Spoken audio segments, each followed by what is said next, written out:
Todo mundo sadio.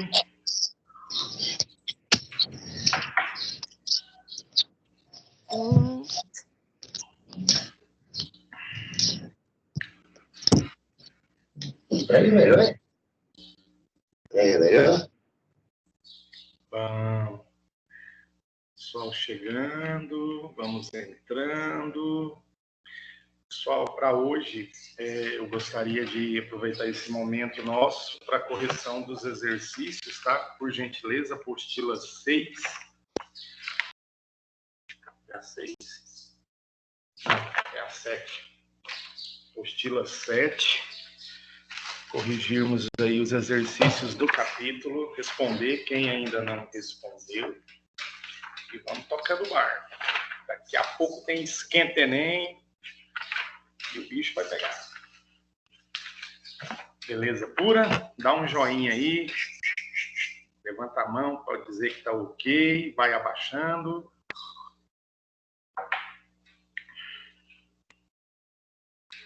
Vocês me ouvem?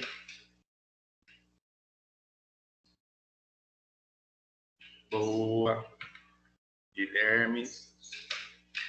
Bom, muito bom, muito bom. Deixa eu só resolver um probleminha técnico.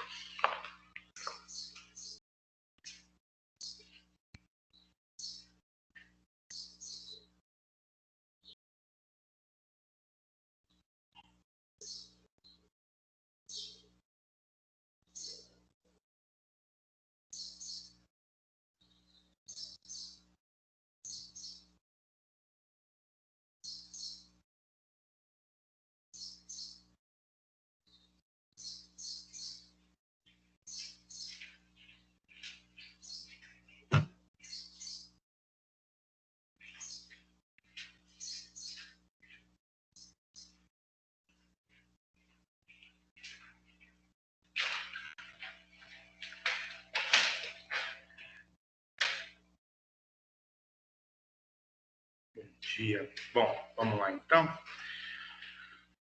Gente, possibilidade de interação aí hoje. Alguém pode ligar a sua câmera para a gente conversar, para a gente se ver aí ou não? Vocês me ouvem? É a apostila.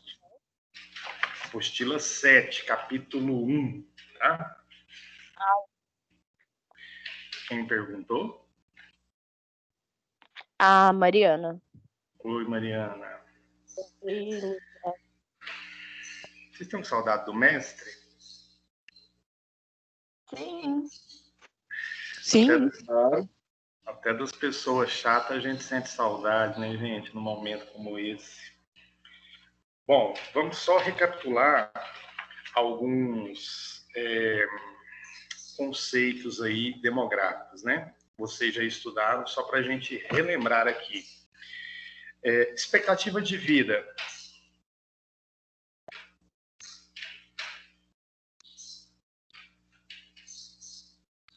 Fala comigo.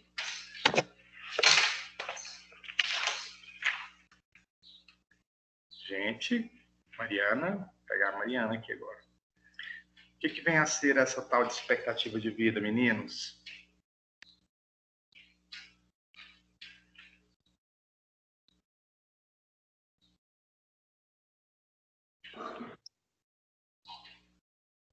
Cadê o povo? Giovana, cadê Giovana? Giovana, expectativa de vida. Uma pessoa vai viver. Weasley, muito bem, Weasley. O tempo de vida que a pessoa vem a viver, né? A expectativa que se viva. No Brasil, hoje, ela é de 74 anos e meio, por aí. Maior expectativa de vida no mundo é o Japão, com 88 anos. Tá? Esses são indicadores demográficos, né? E aí, a mortalidade, nós já falamos dela na aula passada. Mortalidade infantil, uma diferença entre elas. E um outro fator, que é a questão educação, que é a tal de escolarização. E aí a gente, infelizmente, peca nesse quesito, né? A expectativa de vida do brasileiro melhorou muito nos últimos anos, tá? Nas últimas décadas aí. Porém, a escolarização ainda é uma grande dificuldade para nós, tá? Questão de evasão escolar, questão de abandono, o trabalho, né? As pessoas às vezes ingressam no mercado de trabalho mais cedo e acabam abandonando a escola. E esses fatores, a expectativa de vida, a educação, a escolaridade e o PIB, que é o Produto Interno Bruto, toda a riqueza que o país produz ao longo de um ano, aliado com a população, faz a chamada renda per capita, renda por cabeça. Isso traz para nós o IDH. Lembra do IDH? O que é esse IDH?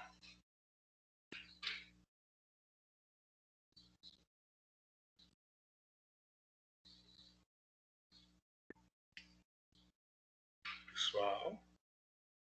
Índice de Desenvolvimento Humano. Índice. João Antônio, que saudade, garoto. Índice de Desenvolvimento Humano, né? Que mede aí o índice de desenvolvimento da população, avaliando essas variantes aí da expectativa de vida, que vem aliado à saúde, né? Se você tem uma boa saúde, você com certeza vive mais. Aliado à escolarização e à renda per capita. Só que esse indicador, a renda per capita, ele acaba sendo falho, porque o PIB ele avalia um fator econômico. Ele avalia o quê? O PIB, ele é a riqueza que o país produz. Mas se você divide toda essa riqueza pela população, todo mundo vai ficar no mesmo patamar.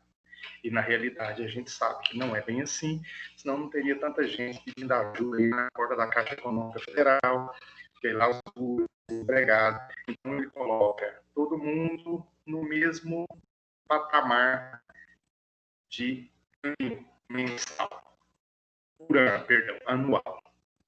48 mil, não sei quantos reais hoje é o IDH do Brasil. Eu sei que eu ganho um pouco mais que isso anualmente, e tem gente que não ganha isso anualmente.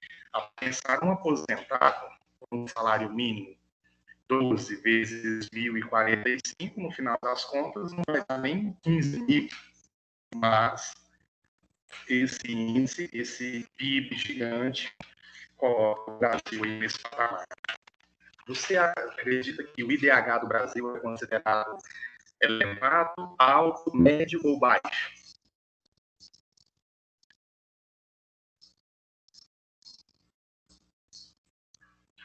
Médio?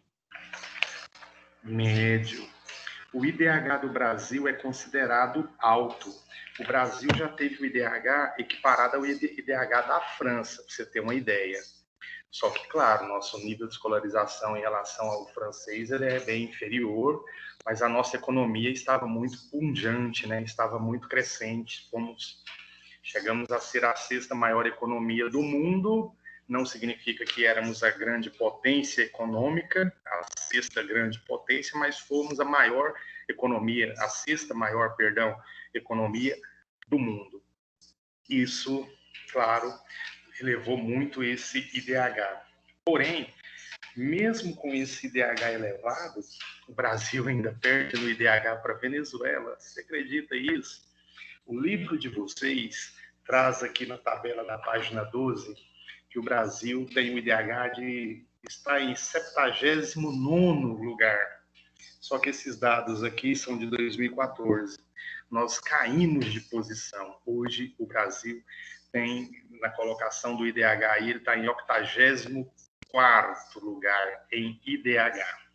Nosso IDH deu uma caída nos últimos anos, na última década, principalmente uma década politicamente muito conturbada, vocês sabem do que eu estou falando, não só das eleições de 2018, mas desde 2012, 2014, 2016, o trem só foi desandando.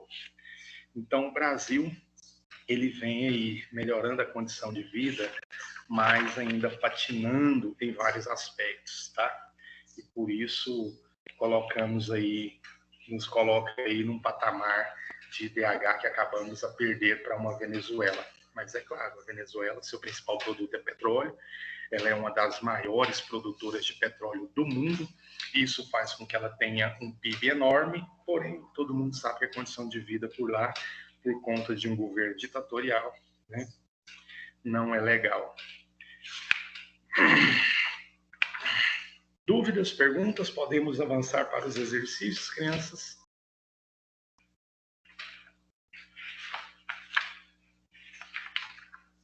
Luciano, Oi. então essa questão do IDH, ele não olha exatamente tudo, ele olha qual que está maior para fazer o número final?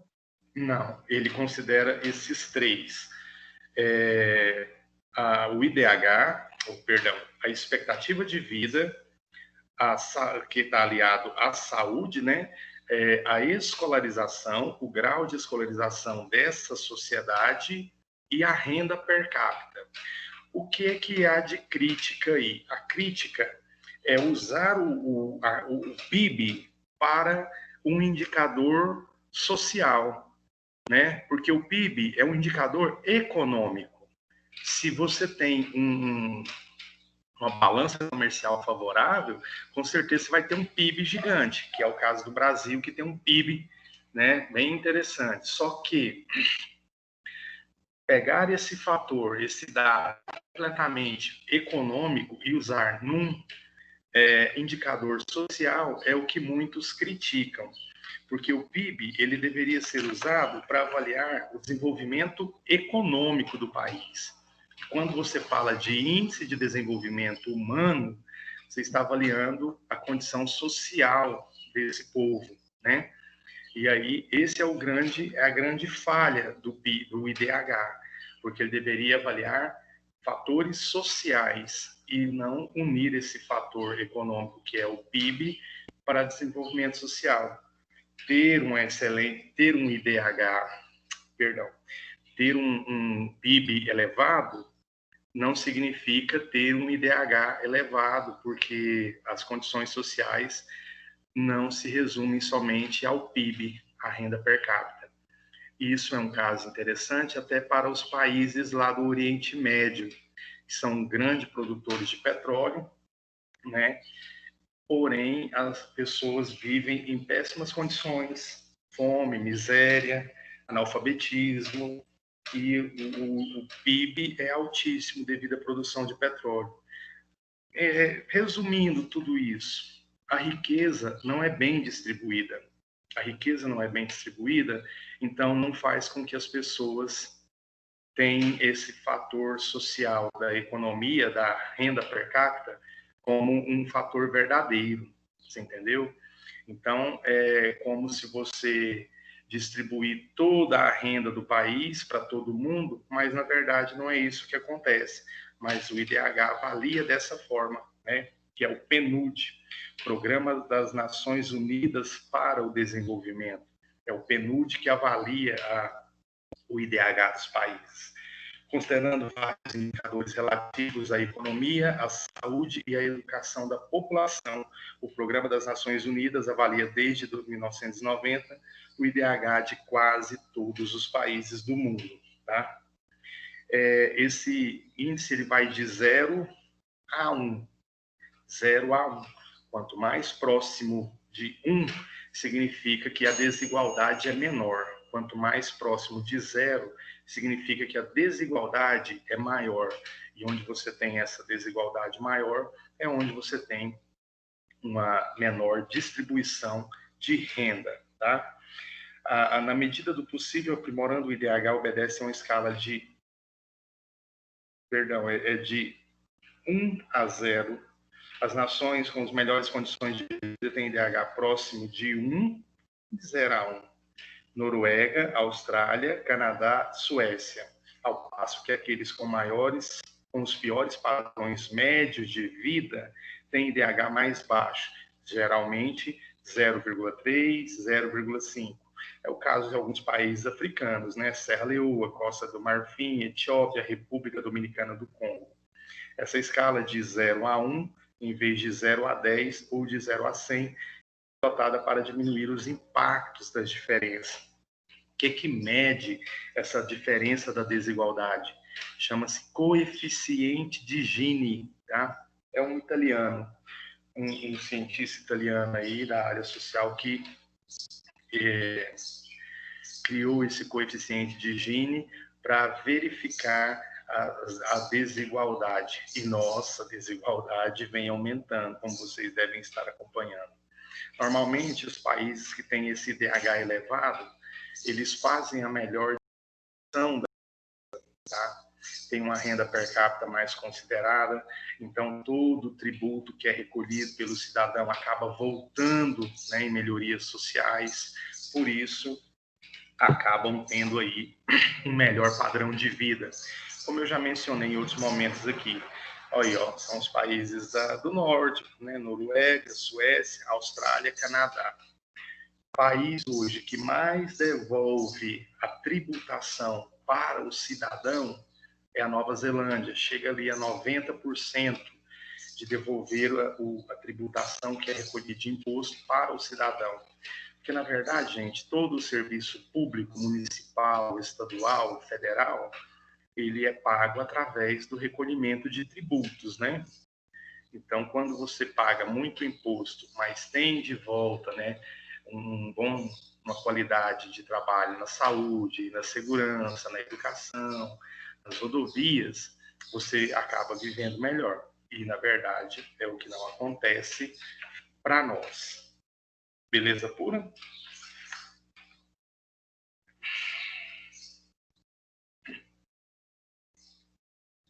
Sim. Ótimo. Bom, na página 15, nós temos um mapinha aí, ó, falando do IDH. O IDH muito alto, acima de 9, IDH municipal, o IDH dos municípios no Brasil. E aí você vai ver que o Distrito Federal possui, né, um IDH elevado, muito alto, acima de 8. Porém, a gente sabe que no Distrito Federal predomina o serviço público. Quando se fala de Distrito Federal, estou falando de Brasília ali e tudo que está na sua volta, né? O quadradinho ali dos goianos e algumas cidades ali do Sudeste e do Sul que vão apresentar esse IDH aí alto, acima de 8, né? E aí, quanto mais vamos para Norte e Nordeste, você já percebe no mapa que o IDH vai só diminuindo, né? É aquela distância que nós estudamos aí na formação do território brasileiro, aquele vazio demográfico, onde há uma dificuldade maior para chegar ao recurso, onde a indústria não chegou, com exceção ali da Zona Franca de Manaus e os arredores de Belém e Santarém, né, no norte. Então, o desenvolvimento está distante do norte, por isso nós teremos um IDH menor nos municípios aí que compõem o norte do país e boa parte do nordeste. Isso também é muito visível para nós aí no nosso dia a dia, tá? Podemos ir para o exercício.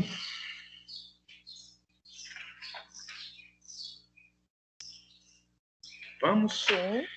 Bom, alguém já respondeu esse primeiro exercíciozinho aí na página 15?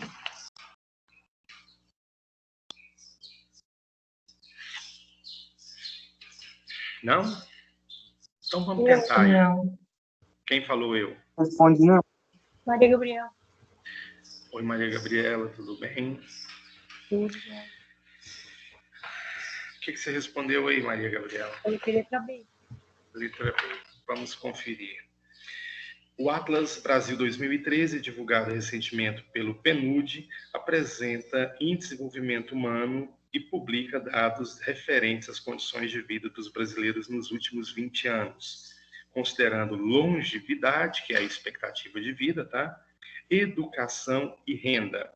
O IDH é expresso por um número que varia de 0 a 1 e compreende as seguintes faixas: 0 a 4,99, 0,500 a 0,599, 0,600, 0,0600 a 699 e por aí vai.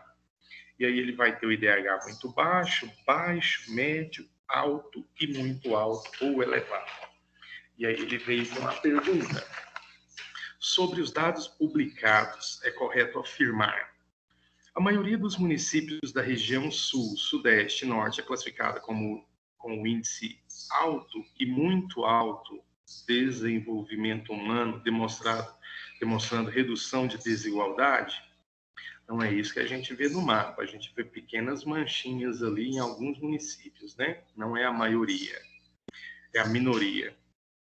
A maior concentração de municípios com índice muito alto de desenvolvimento humano está na região sudeste e sul e na capital federal. Bom, depois do que eu acabei de falar anteriormente, né?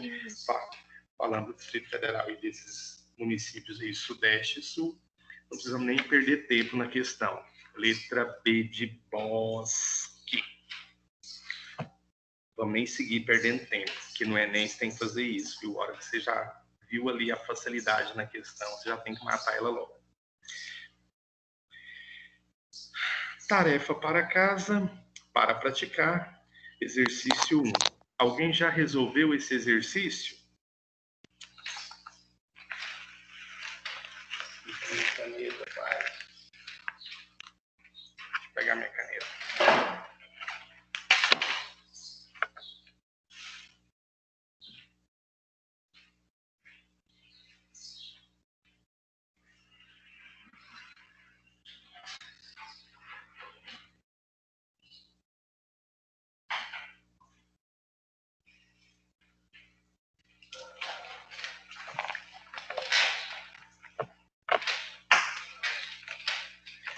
Quem resolveu, pode jogar a resposta aí para nós. Se alguém já resolveu. Eu marquei letra A. Letra A, vamos ver.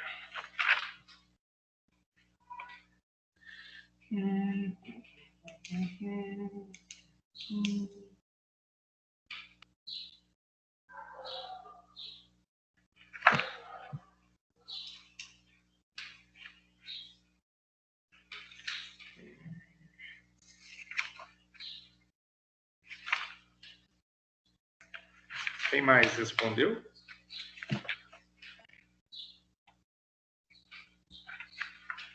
Alguém mais? Quem? Giovana. O Giovana, o que você respondeu?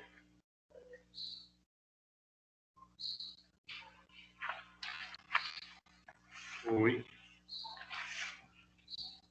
Coloquei letra A. Letra A.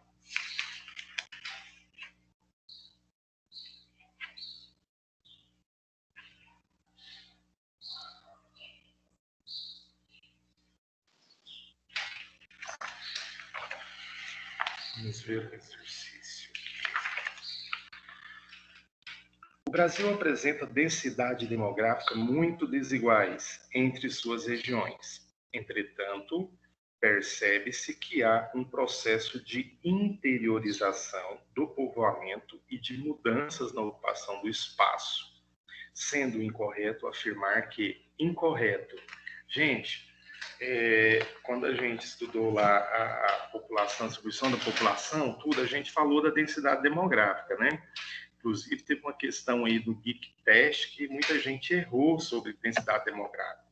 Densidade demográfica ou população relativa é a mesma coisa.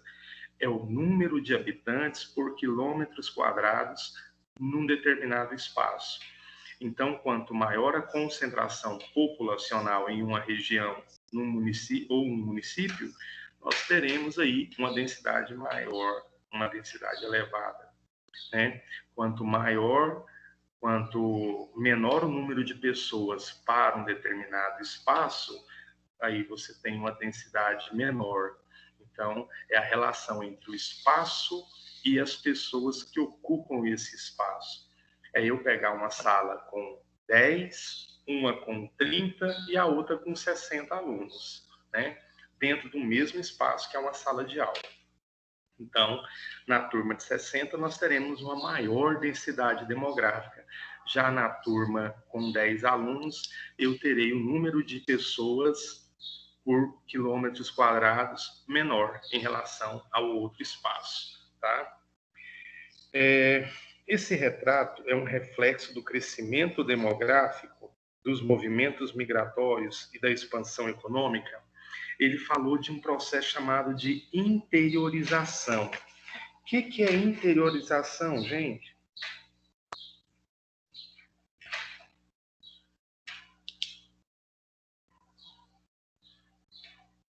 Quem? Cibele, você pode me responder essa pergunta. Interiorização. Eu sei o que é, mas eu não sei explicar. Então, nós vamos esclarecer. Fala.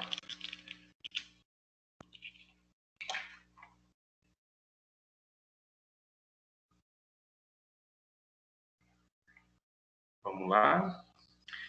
Bom, nós sabemos que o Brasil passou aí na década de 60 para 70 por um processo de urbanização. As pessoas deixaram o campo e foram morar na cidade, né? Principalmente nos grandes centros mais desenvolvidos. Agora, dos anos 90 para cá, passa a ocorrer um processo inverso, que é a interiorização. Nós tivemos um crescimento elevado das grandes cidades e de 90 para cá, as médias cidades passam a receber mais pessoas. Há um fluxo maior de pessoas em direção ao interior, né, ocupando aí, desenvolvendo as cidades médias, do que indo para os grandes centros. Isso devido à saturação desses grandes mercados, né? Então, a indústria veio para o interior e aí, com isso, houve também esse crescimento demográfico. Catalão, Ouvidor, Ipameri, são exemplos. Pires do Rio, né? Pires do Rio. São exemplos disso. Por quê? Porque tem as indústrias que acabam atraindo as pessoas. Eu deixei a capital e vim para o interior. Isso é um processo de interiorização. As pessoas acabam saindo dos grandes centros e vindo para cidades médias no interior do país, tá? Então ele fala, percebe-se que há um processo de interiorização do povoamento e de mudanças na ocupação do espaço, sendo incorreto afirmar que esse retrato é um reflexo do crescimento demográfico, dos movimentos migratórios e da expansão econômica. Essa está correta, tá? As regiões norte e centro-oeste aumentaram progressivamente sua participação no contingente demográfico nacional. Se a gente avaliar o crescimento populacional do Brasil, uma tabelinha que tem mostrando as populações, nós vamos ver que esse aqui também está correto, tá? Há uma mudança das aglomerações urbanas, verificando-se uma intensa desmetropolização nas regiões sul e sudeste. Na verdade, não ocorre na região sul e sudeste. Por isso, essa aqui é a resposta incorreta, a letra C, tá?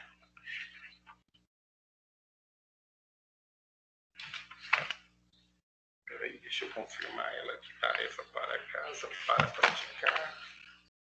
Página 16. Exatamente. Letra C. C de casa. Tá? Há uma mudança das aglomerações urbanas, verificando sua intensa desmetropolização nas regiões sul e sudeste.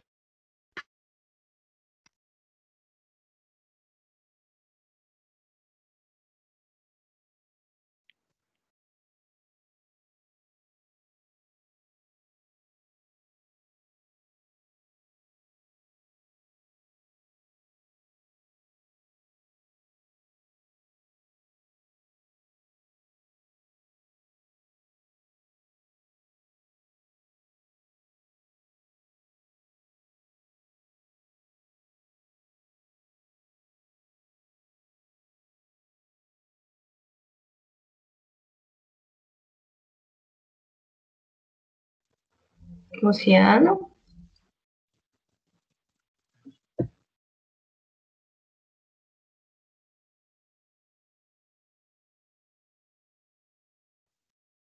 uma travada também. O que aconteceu, será? Acho que a internet dele.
Nossa, já terminando.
Galera, bom dia, voltei.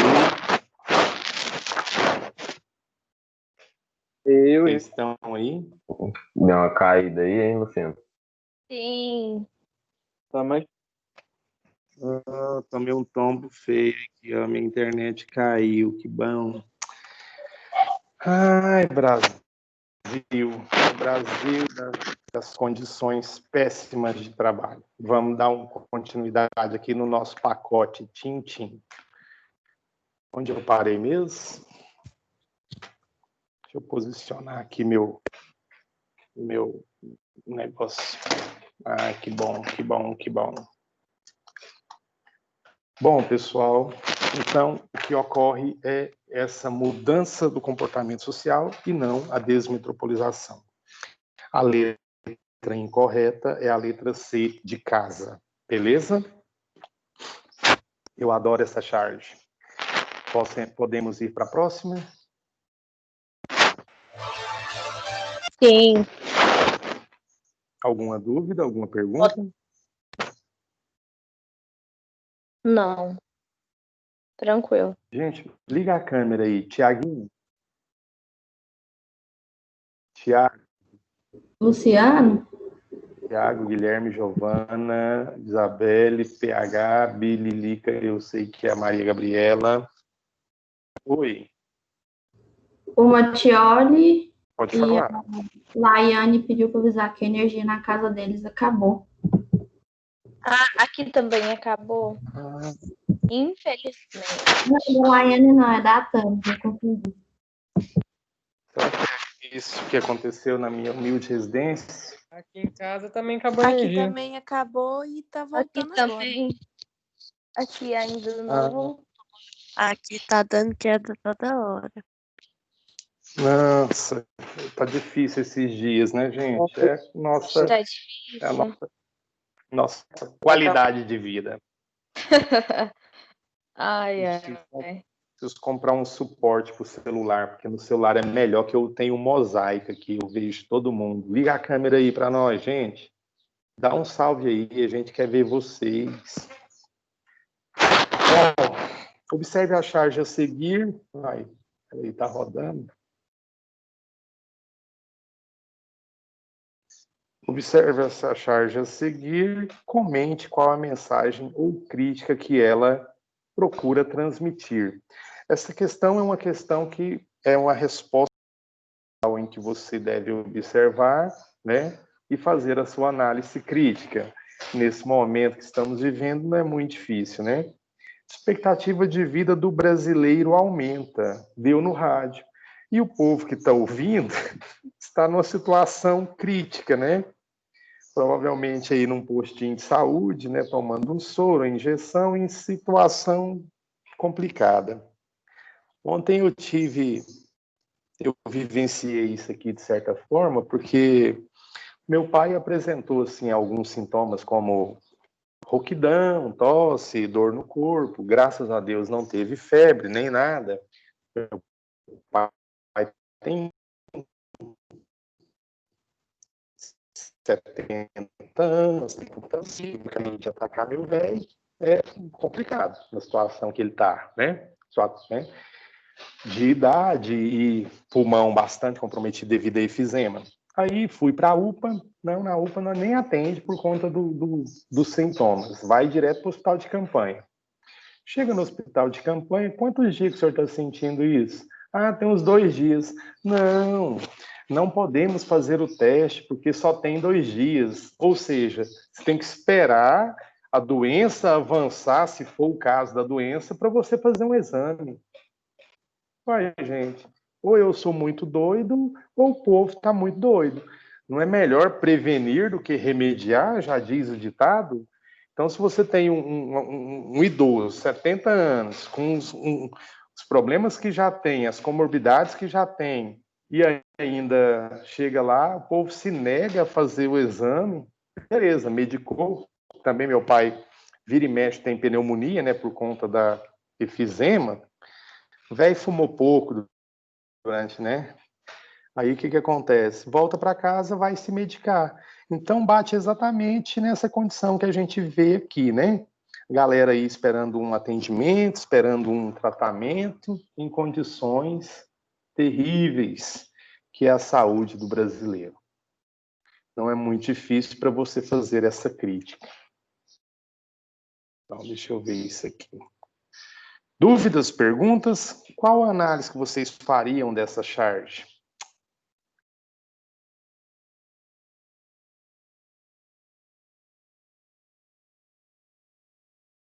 Ah, não. Gente.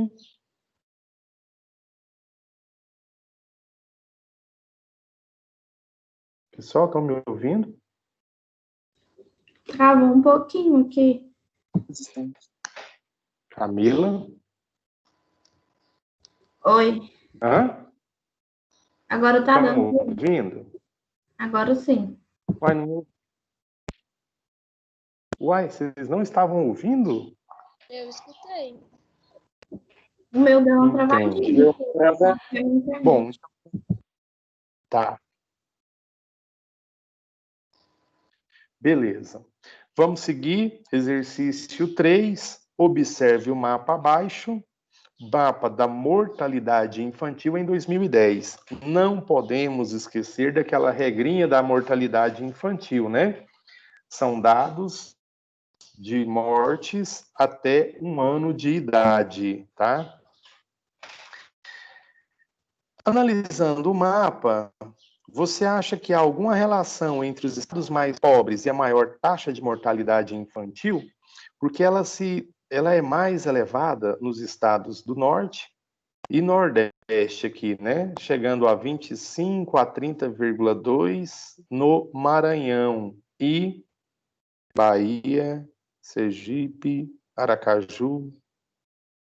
O Nordeste é sempre mais difícil da gente saber a sequência certinha, né? Mas, enfim, analisando o mapa, você acha que há alguma relação entre os estados mais pobres e a maior taxa de mortalidade infantil? O que você acha? Sim, por conta da Sim. expectativa de vida, também a qualidade de vida deles, que é bem... Por conta do acesso à saúde, por conta da educação, né?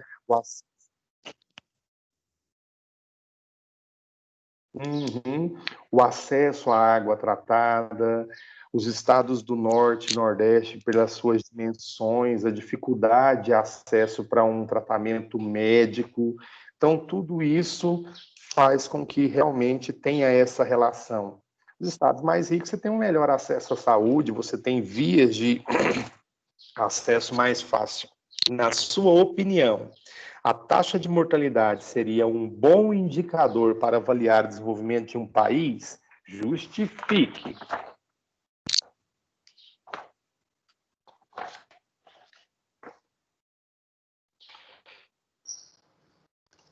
Sim. A mortalidade infantil, muito mais que a mortalidade geral, reflete a condição de vida de uma população e seu acesso médico hospitalar. Então, assim, gente, no Nordeste, morre-se por desidratação, por difteria, desinteria, né, coisas assim simples para quem está aqui no Centro-Oeste e Sudeste, mas que para o Nordeste já é algo mais grave, né? A falta de acesso ao saneamento, e isso a gente já viu também lá atrás, quando falamos da Revolução Médico-Sanitária, aquela coisa toda. Então, para o Norte e Nordeste ainda é muito distante todo esse acesso, que acaba impactando no índice de mortalidade mais elevado. Professor Leandro, já chegou por aí? Leandro? Bom, pessoal, Leandro vem para cá agora. Hoje o que temos é esse momento, depois nós teremos o Esquenta Enem aí para vocês.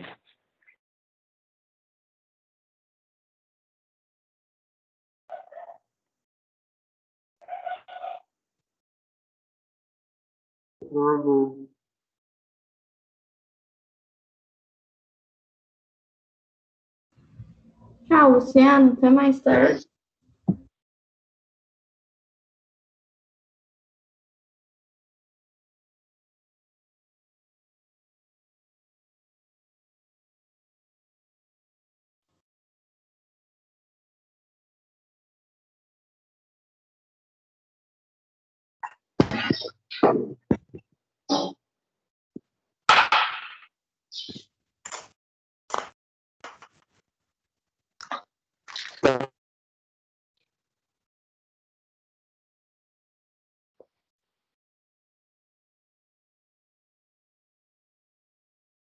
Pessoal,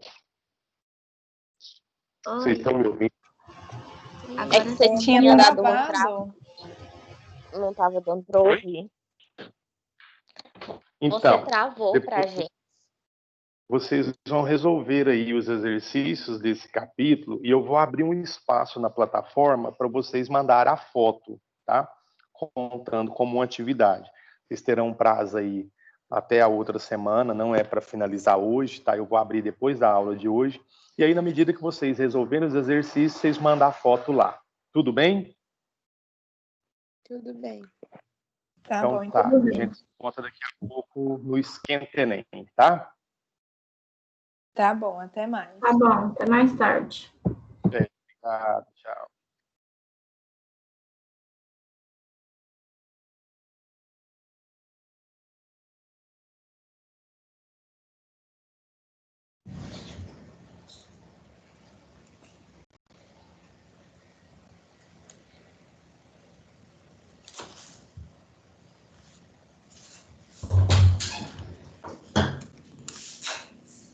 Tá difícil de entrar aqui. Oi, Senel, brincadeira. Onde você vai? Uhum, isso. Tá caindo muito a internet aqui, tá oscilando muito, a energia também tá indo e voltando, tá uma benção.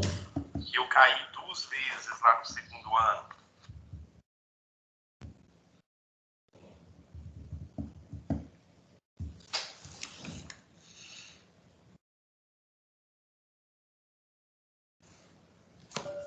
Bom dia.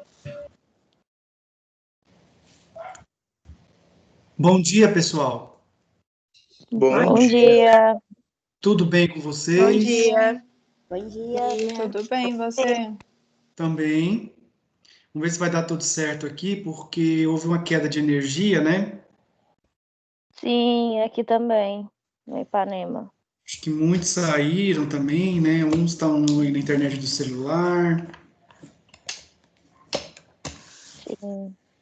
Meu computador aqui tá meio estranho. Aguarda uns 3 minutinhos para normalizar aqui.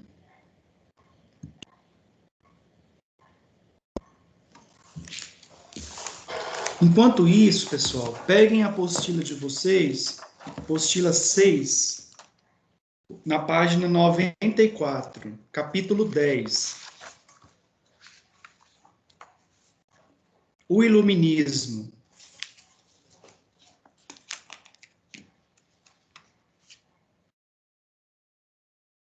Gente, essa Enel tá complicada, né? Ontem teve queda de energia. Ontem, acho que não foi ontem, não, antes de ontem.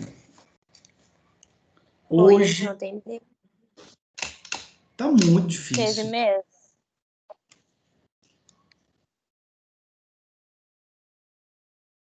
Bom, pessoal, vamos lá começar. Meu computador aqui tá muito esquisito. Eu acho que vai voltar. Se eu cair, eu volto de novo, tá? Tá bom. Seguinte, pessoal, curso de Geohistória. Quem aí conseguiu concluir esse curso? Eu já concluí. Eu também já concluí. Certo. Eu Eu também também. já concluí. Desde ontem, antes de ontem, que eu estou recebendo mensagens de alunos que estão ou com dificuldade de colocar a senha ou não conseguem cadastrar no curso, matricular no curso. Eu estou comunicando isso com a Valéria e a Valéria comunica com a secretaria. E eu estou esperando resposta. Tem alguns alunos que estão até esperando resposta. Então, quando ela tiver uma resposta, eu envio para vocês sobre o curso. Eu acredito que seja alguma coisa do sistema. Eu acho que o sistema ele demora a atualizar o curso que vocês já fizeram, para que seja feita uma nova matrícula, entende? Sim, Deve tipo, ser se isso você mesmo. tá matriculado em um curso, você não consegue matricular em outro porque ele ainda tá aberto. Justamente. A gente tá tendo esse problema com a Milena também, já tem um tempão. Não, é verdade. A química também. Sim. Ou se concluiu, né? Não permite uma nova matrícula, não é? É porque tem que esperar ele sair do sistema. Porque a gente pode já ter concluído, mas ainda tá lá no sistema aberto. Aí, geralmente, o povo da secretaria tem que ir lá e fechar para poder dar certo. Isso, é isso que está acontecendo. Pessoal, quem não concluiu, aliás, quem não se matriculou ainda, me envia uma mensagem hoje, agora de manhã, dizendo que não está conseguindo se matricular, para que eu possa passar para a Valéria, para que a Valéria passe para a secretaria, para que tenha uma conclusão. Por quê? Porque nós definimos, junto com a coordenação, que nós deixaríamos até hoje para fazer o curso de Geohistória. Por quê? Outros professores vão solicitar também que vocês façam os cursos, e não tem como fazer um curso simultâneo com o outro. Então, a gente precisa que vocês façam até hoje o de Geohistória, tá bom? Tá bom. Tá bom. Acho que tá... Pessoal, o meu computador...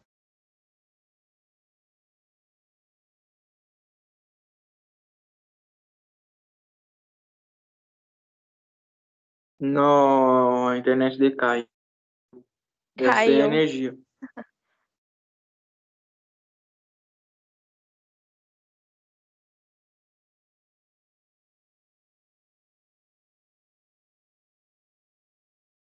Coitado, gente, vai nem dar aula direito com essa energia, ó.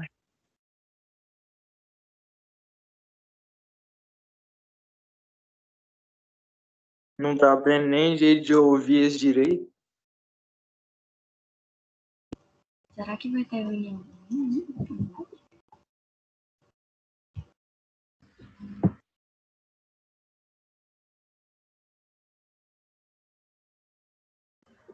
Uai, eu acho que tenha.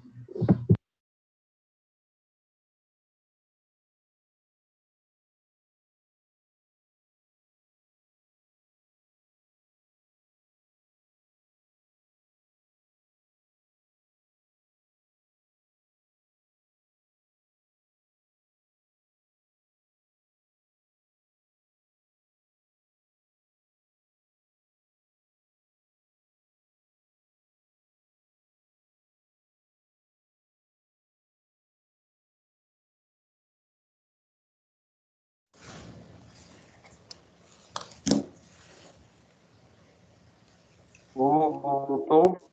Voltei. Deu uma caída aqui e voltei. Agora tá tudo pronto aqui, restabeleceu aqui o Teams, tá dando para ver vocês aqui. Tá gravando, né, gente? Sim, tá gravando. Beleza, então vamos lá. Galerinha, capítulo 10, o iluminismo. Então, repito, quem não consegue se matricular no curso de Geohistória, me manda uma mensagem que eu vou passar para a Valéria. Galera, não garanto resposta imediata. Por exemplo, agora eu já não estou vendo o celular. Então, possivelmente, eu só vou entrar agora para ver o celular 9h30, que é a hora do intervalo. Como é que vai ser a dinâmica de hoje? Quem que foi o primeiro professor? Luciano. Ele explicou como é que vai funcionar a dinâmica hoje? Falou que ia ter o esquenta Enem, né?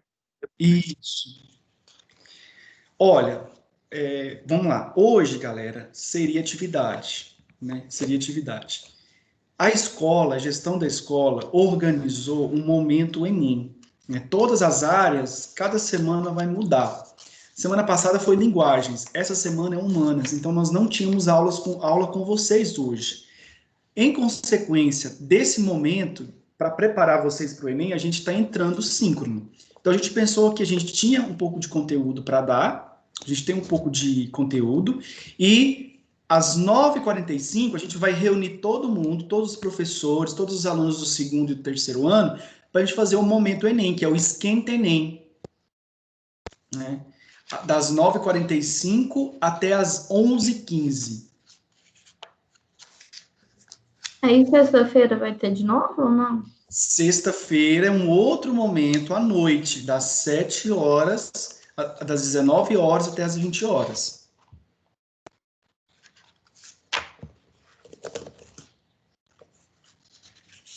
Tudo isso, pessoal, para preparar vocês para o Enem. A gente sabe que quem está preparado consegue. Quem está preparado consegue alcançar uma boa nota no Enem. Então, a gente começa, né, a pensar as nossas aulas voltadas para o Enem. Claro, sempre foram, mas criar momentos onde a gente possa reunir os professores para a gente tratar acerca do Enem. Tá bom?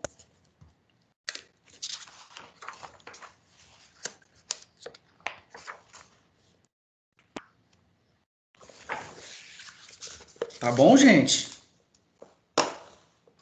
Tá bom. Eu cheguei agora. Alguma pergunta? A energia tinha acabado.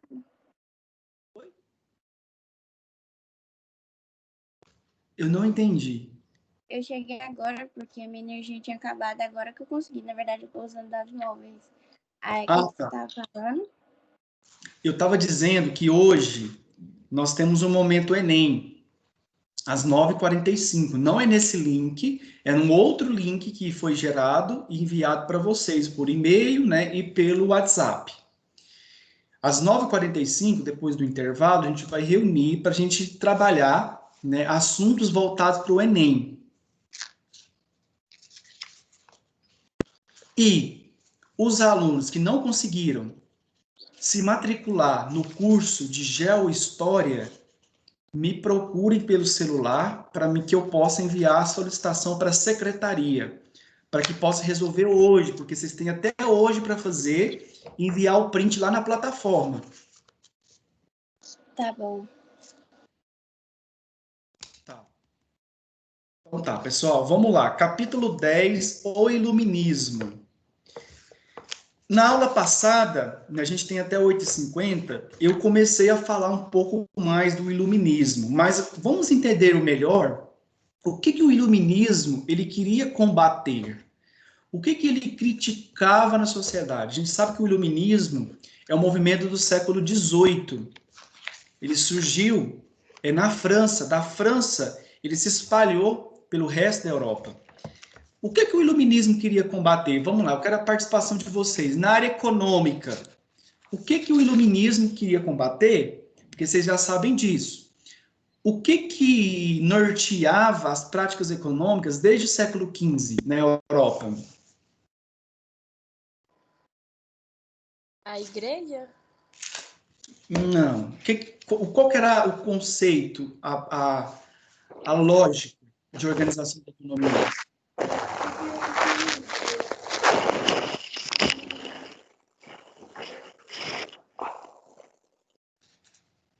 Pensei que alguém ia falar.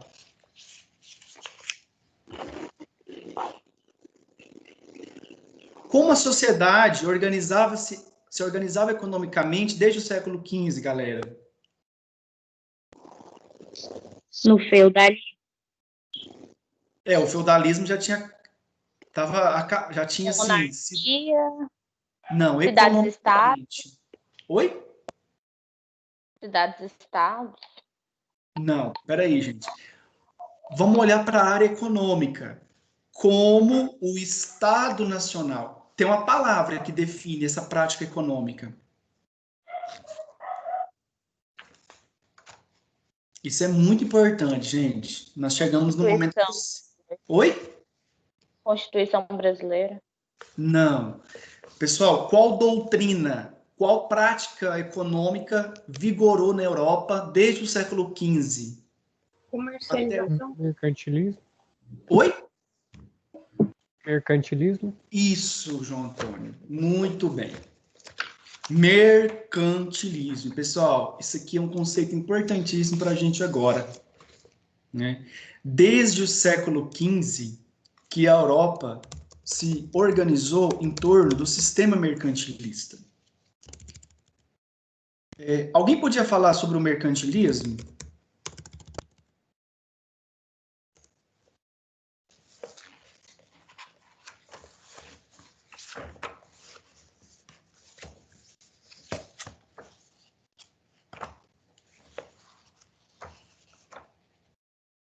De forma geral, como que se define o mercantilismo?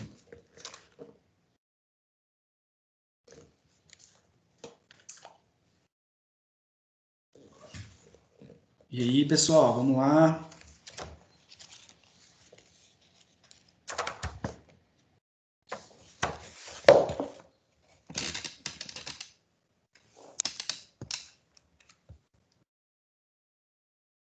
Vou perguntar para alguém, hein?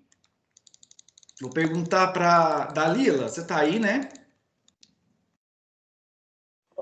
Oi, tô aqui sim. Dalila, define para mim mercantilismo. Mercantilismo? Bem rápido, Leandro, não lembro. Oi? Não lembro. Brenda, o que é mercantilismo?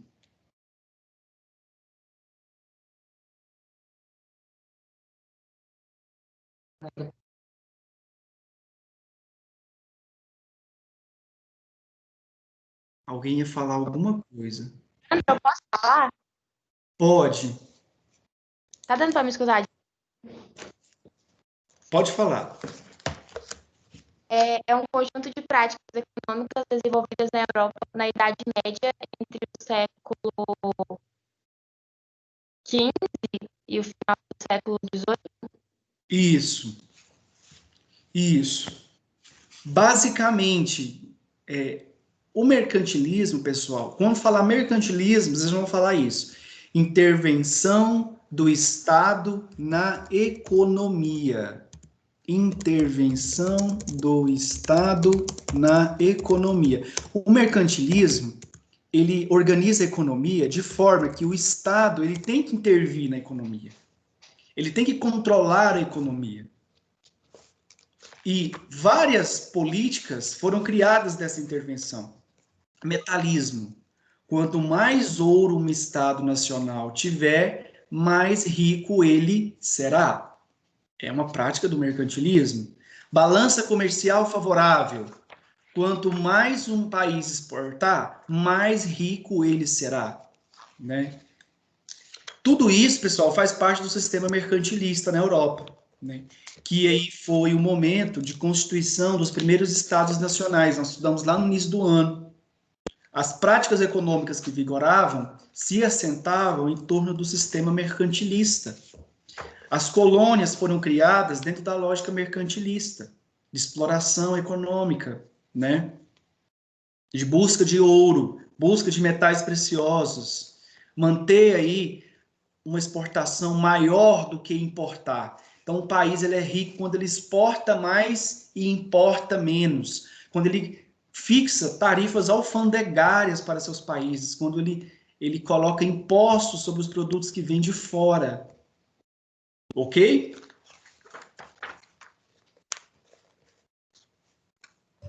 Ok. Então, galera, uma das coisas que o iluminismo queria combater era o mercantilismo. Nós falamos da área econômica, vamos para a área política. O que o iluminismo queria combater? Sistema político desde o século XV. Qual que é o nome? Absolutismo? Isso, muito bem. Absolutismo. O absolutismo, o que é o absolutismo? Vamos lá. É o poder concentrado na mão de um rei. Todo poder. Justamente. Muito bem, Jennifer. Quando o poder ele é usado de forma única e exclusiva por uma pessoa. O poder executivo ele tem um poder muito grande de controle sobre a sociedade. Hoje a gente já tem o legislativo, nós temos o judiciário, mas nesse momento do século XV, o absolutismo ele é o grande sistema que organiza tudo. Então, o rei ele tem um poder de mando muito grande, de controlar a sociedade. Então, tudo parte do rei. É o excesso de poder do rei. E isso o iluminismo também queria combater. Na área social, o que o iluminismo queria combater?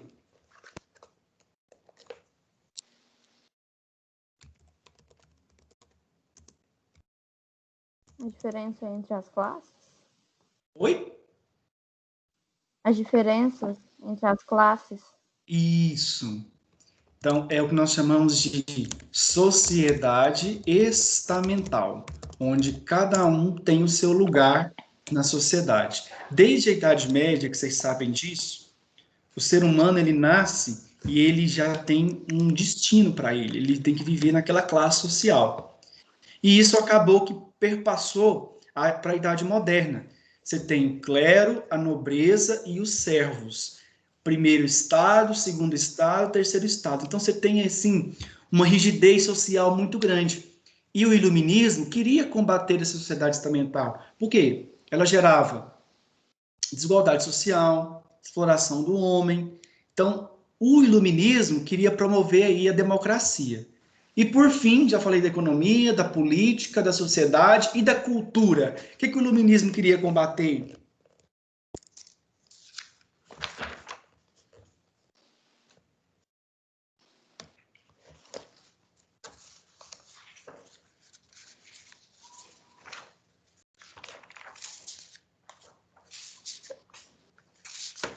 Culturalmente. É a liberdade de pensamento e de sua opinião sem a opinião da igreja. Justamente. Então, há aí uma crítica ao pensamento teocêntrico, né? crítica ao pensamento religioso da época, né? Principalmente dominado nesse contexto pela Igreja Católica. Então, galera, eu expliquei para vocês, tudo isso aqui que eu falei aqui, escrevi aqui, faz parte do que nós chamamos de antigo regime. Quando você escutar essa palavra, vocês já vão associar que o antigo regime é a sociedade da Europa moderna. É a sociedade que o iluminismo quer combater. Todas essas estruturas políticas, econômicas, sociais e culturais, o iluminismo começou a criticar. E muito do que o iluminismo vai propor vai ser um combustível para a Revolução Francesa, que é o assunto das próximas aulas, né? Tá tranquilo, pessoal? Leandro, no caso, no iluminismo agora não existe mais o mercantilismo. Não é que não é assim que não vai acabar. Ah, vamos largar e vamos propor outro. Não. Foi uma construção, Mattioli, de pensamento, em que essa construção de pensamento ela levou tempo para se consolidar. Por quê? Porque era muito difícil você quebrar o mercantilismo no século XVIII. Nós vamos entender, Mattioli, que houve revoluções que foram pregando a liberdade de comércio, que é o liberalismo, que é o oposto do mercantilismo. Então, foi um movimento, Mattioli, que aconteceu aí na longa duração, num período muito grande, entende? Entendi, muito obrigado. Por nada. Ou seja, nada, galera, acabou da noite para o dia. Houve um processo de resistência dessas estruturas.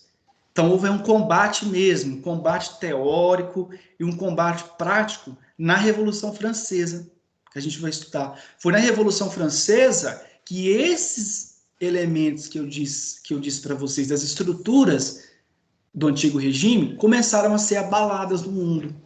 Hoje já não existe mais. A gente sabe de toda a nossa cultura, mas a gente entende que a estrutura do antigo regime ela já foi dilacerada pelo pensamento iluminista.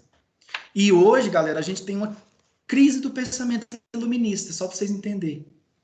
Esse pensamento que a gente está estudando agora, esse conjunto de ideias, está em crise. Por quê? A gente vai estudar por que está em crise. Pessoal, vamos lá. Alguém tem alguma pergunta? Ô, Leandro, você falou, eu acho que cortou. Por que ele está em crise? Por quê? Hoje, a democracia cada vez mais sendo atacada. E a democracia, ela é uma criação do iluminismo. Ela é uma proposição do iluminismo. Né? O liberalismo econômico. Hoje já não tem mais liberalismo, é neoliberalismo. Está em crise. Né? Então, o que o iluminismo propôs enquanto construção de uma sociedade está em crise hoje no mundo atual.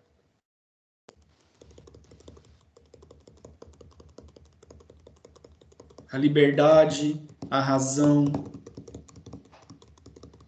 Ok? Ok. Quando a gente entender o iluminismo, vocês vão ver por quê. Vamos lá. O iluminismo, galera, é um movimento conhecido como iluminismo, filosofia das luzes ou ilustração. Então, ele tem 3 nomes. Né? De forma geral, propor discussões calcadas na razão. A razão é o instrumento, né? É a forma com que o homem vai conquistar a liberdade. Né? Então, a razão ela foi muito importante para o movimento iluminista. A razão enquanto esclarecimento da humanidade.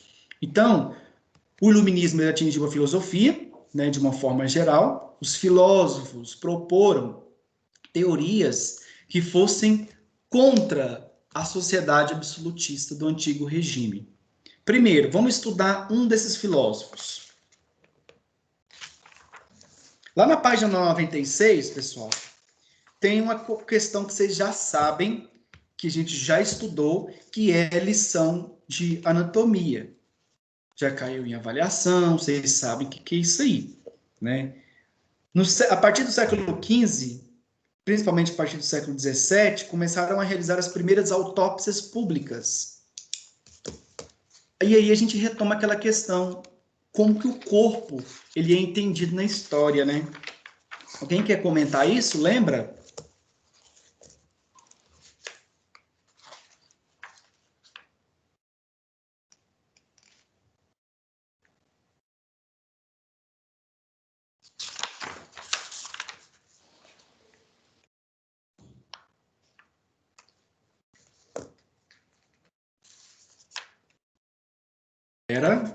Alguém quer compartilhar essa informação, falar mais?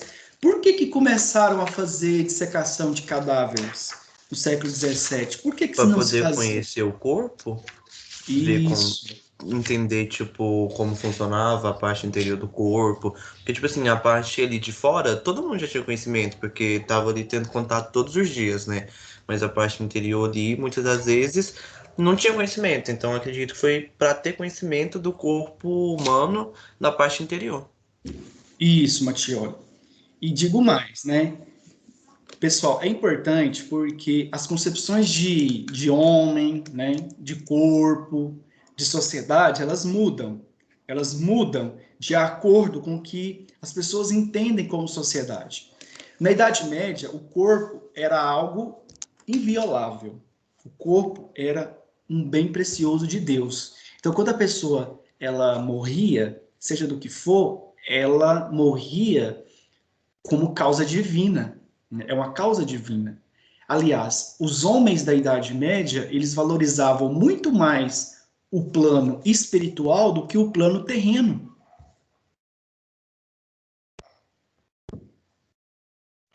Com a chegada da Idade Moderna, com novas formas de pensamento, como o iluminismo, o homem começa a se redescobrir. Ele quer estudar, porque a ciência, ela começa a ser valorizada. E uma ciência que quer desvencilhar do pensamento religioso. E o homem começa a ser estudado, a anatomia do corpo humano, as causas das mortes, e isso vai ter um abalo muito grande na sociedade, principalmente com relação à igreja, que não entende essas novas teorias, que não entende essas novas maneiras de entender o homem. Né, o antropocentrismo, né, o racionalismo, tudo isso, galera, vai entrar em choque com o pensamento hegemônico que construiu a sociedade ocidental, que é o pensamento da Igreja Católica. Né? Então o homem começa a ser estudado, começa a ser entendido, né? Tranquilo? Tranquilo. Pensa na repercussão que isso teve na época. As pessoas entendiam que tinha um conhecimento secular, que era administrado pela igreja, que algumas pessoas queriam romper. E essas pessoas acabavam que eram dissidentes, né? Várias pessoas morreram na fogueira por propor novidades, né? Está me fugindo o nome daquele que morreu na fogueira porque estava pensando uma outra concepção de universo, é o... Me ajuda, gente. Galileu? Isso, o Galileu, né, que entendia que a Terra girava em torno do universo, não ao contrário, então ele foi morto. Por quê? Porque ele estava indo na contramão do pensamento hegemônico na época, né, da hegemonia. Tem 5 minutos, gente, para a gente terminar o iluminismo. Hoje a gente vai focar só nessa parte. Não tem jeito a gente, né, adiantar. Eu prefiro conversar mais com vocês, os assuntos, do que passar superficialmente sobre eles, né? Ainda mais história, né? Galera, o iluminismo, ele atingiu a economia, a política, a cultura e a sociedade. Todos os níveis da realidade, né, o iluminismo transformou.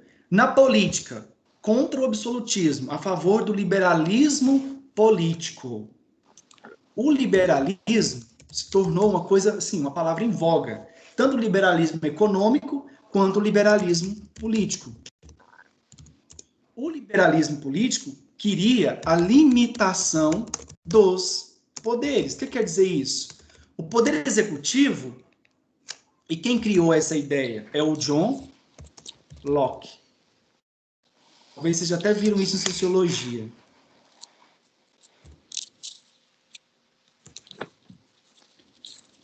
Para o John Locke, tinha que podar o poder executivo, limitar o poder executivo e construir outras formas de poder.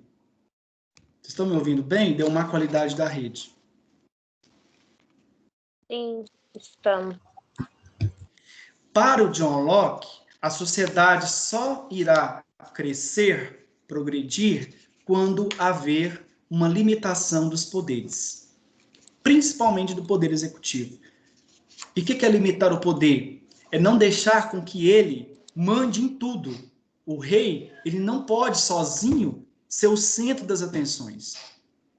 Ele tem que dividir o poder dele com outros setores. É o que o Montesquieu vai aparecer agora, com a divisão dos 3 poderes. Todo mundo já ouviu falar desse filósofo, né?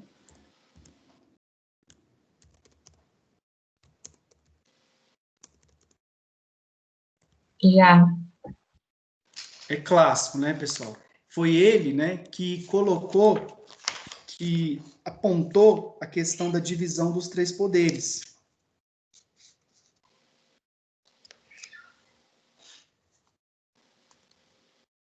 Perguntas, pessoal?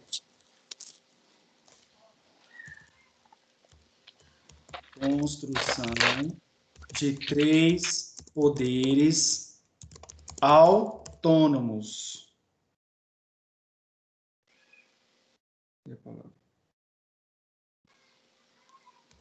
Quais são os 3 poderes autônomos, pessoal? Executivo, legislativo e o judiciário. Muito bem, Jennifer. Porque na época existia só o poder executivo como forte poder. Nesse momento surgem outras esferas de poder. E que até hoje, né, a nossa sociedade é construída sobre essas 3 esferas. Quem que propôs isso? O movimento iluminista.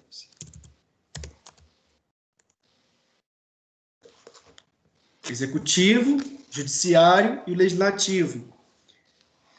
Outros teóricos, pessoal. O Adam Smith, né?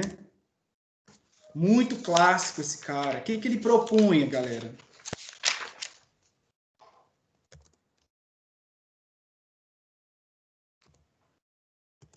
Ele estava no liberalismo econômico.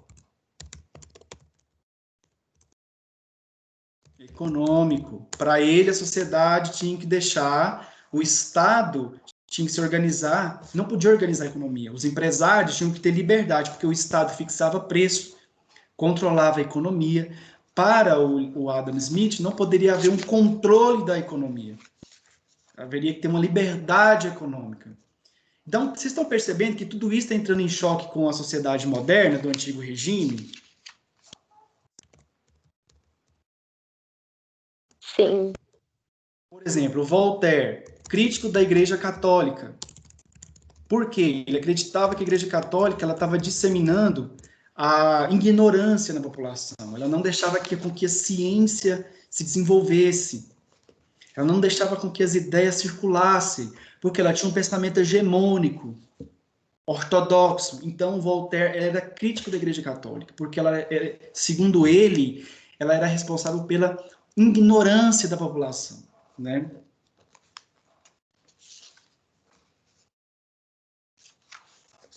E o Rousseau, né, famoso Rousseau, que é crítico da propriedade privada, né? Criticava a sociedade burguesa. Perguntas, pessoal?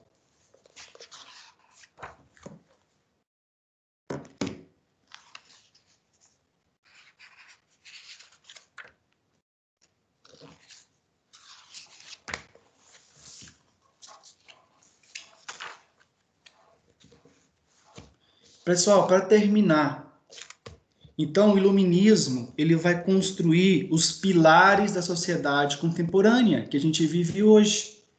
Os pilares das democracias modernas, os pilares dos sistemas representativos, os pilares da democracia que a gente vive hoje. Se não fosse o iluminismo, nós não vivíamos o sistema democrático. Né? Ok? Ok. É isso, pessoal. Espero vocês às 9h45 no Esquenta Enem, para a gente aí agitar aí, trabalhar voltado para o Enem, tá bom? Tá bom. Gente, Tá até bom, mais. então. Foi, Até mais foi tarde. muito bom. Grande abraço. Tchau, Leandro. Até Tchau. Tchau, Leandro. Até Tchau. agora. Tchau, até. Até. Oi, meu povo. Tchau, Leandro. Tchau, Hanna. Até mais. Até daqui a pouco. Bom dia, Então, Ana. gente, bom dia. Oi, Ana. Vocês estão Bom animados? dia. Oi, Eu Hannah. até acordei animado, só que com essa queda de energia, né? Toda hora entendeu? Nada. Não, gente, para com isso. Tá aqui no ritmo do Alok. Tan, tan, taran, taran, tan, taran. Que hoje tem Esquenta Enem. 9h45. Essa é a minha propaganda para vocês. Só vem, gente, para me ver pagar mais mico. Ai, o Leandro Foi não lembrou boa. de gravar a aula. Não? Ah, tá gravando. Ainda bem, que eu não tava vendo. É isso, né, gente? Os micos que eu pago é tudo para ensinar vocês. A vida é boa. Né? Olha só, gente. Eu tenho 2 matérias, né? A vida é difícil, tem hora também. Mas hoje, como a gente vai fazer o Esquenta Enem, que vocês viram, né? Vai pegar fogo. Tem um óculos assim com fogo. Tem um foguinho dançando. Por quê? Porque a gente vai, né, pegar pesado hoje para relembrar alguns tópicos importantes de ciências humanas antes de vocês irem fazer o Enem em janeiro, certo? E aí, para dar prioridade para isso, a gente fez uma escolha, né, de eu ter um horário só. Então, o que eu fiz? Eu fui olhar onde que a gente estava mais atrasado. E a gente não está atrasado, né, em nada, assim. Mas sociologia a gente tem 2 capítulos para terminar e filosofia não. Então, hoje eu vou dar uma prevalência para a sociologia, certo? Nós vamos falar sobre o capítulo 3, Direitos e Cidadania no Brasil, certo? A paginação aqui pelo módulo é página 23, mas vocês sabem, né, gente, que grandes críticas a essa paginação. Vocês também? Essa página deixa a gente confusa, né? Difícil a situação. Hanna, só uma pergunta. Qual que é o capítulo? Capítulo 3, Direitos e Cidadania no Brasil. Certinho, muito obrigado. Ok. Hoje eu vou tentar fazer um quadro, não whiteboard, porque vocês mexem, né? Peta. Mas eu vou tentar usar o Word como quadro para nós hoje, tá? Vocês estão vendo aí minha folhinha em branco do Word? Sim. Sim? Pois é, e aí agora ele decide travar, olha que delícia. Destrava, trem. Hoje eu quero, assim, dar uma aula show, dar uma aula top. Você me larga, coisa. Então tá. Nosso título da aula de hoje é Direitos e Cidadania no Brasil, certo? Pergunta para vocês. Vocês são brasileiros, vocês já entendem um pouco desse assunto. E aí, gente, vocês acham que nossos direitos e nossa cidadania é respeitada no Brasil? Não. Não, né? Não é. Oi, teve alguém que falou aí alguma coisa que não deu para entender. Depende muito do seu estado social. Isso, depende muito, né? Muito, muito do extrato social onde você está. Se é rico, se é pobre, né, gente? O pobre, cada vez mais, né? Já dizia bom, xibom, xibom, bom, bom. Onde o rico cada vez fica mais rico e o pobre cada vez fica mais pobre. Aí vamos terminar de cantar junto comigo, gente. E o motivo? Todo mundo reconhece. É que o de cima, sobe e o de baixo desce. Né, gente? É isso daí, né? Karl Marx traduzido para as massas, né, gente? Olha só, pessoal. Nós temos como classificação de direitos 3 tipos de direitos fundamentais. Os direitos civis, os direitos políticos e os direitos sociais. Pergunto a vocês sabem diferenciá-los? Eu não. Mais ou menos. Eu também não. Meio laica, né? Então, vamos diferenciar aqui para facilitar a vida de vocês. Ó, primeiro, os direitos civis. Se vocês quiserem anotar aí, é interessante. Os direitos civis são aqueles que garantem a liberdade, buscam assegurar a vida coletiva, certo? Baseados nos princípios da igualdade e do respeito. Com essa definição, gente, o que vocês acham que pode ser um exemplo de direito civil? Os que, não, na verdade, não vai ser mais tão direito civil nosso. Tá, quais são esses? O hospital. Não, esse daí não é. Esse daí é um direito social. Seria o habeas corpus ou não? Habeas corpus é um direito civil, né? A gente pode traduzir ele como liberdade de ir e vir, né? Um exemplo de direito civil. O que mais que vocês acham que é um direito civil? Que tem a ver com a nossa liberdade? O direito de estudar? Não, o direito de estudar, ele é tido como um direito social também, porque ele é o direito à educação. O direito ao voto? Esse é um direito político.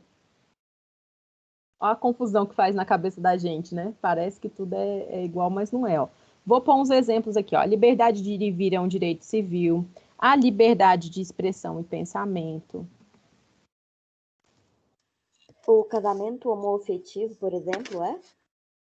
Então, o casamento, ele é um direito civil, mas também, ao mesmo tempo, tem áreas dele que é um direito social. Mas a gente pode dizer que entra nos direitos civis porque ele tem a ver com a sua liberdade de expressão e pensamento também, né? Então, pode ser. Casamento homoafetivo. A gente pode pôr aí liberdade religiosa. Tá? Direito à justiça.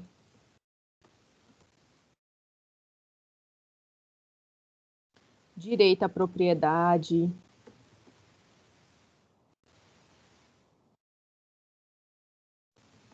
Os direitos civis, se vocês forem observar eles bem, eles têm muito mais a ver com os nossos direitos individuais.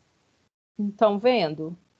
Eles têm a ver com os nossos direitos como indivíduos, tá? O que a gente espera ser respeitado como indivíduo em uma sociedade, certo? Vamos agora para os direitos políticos.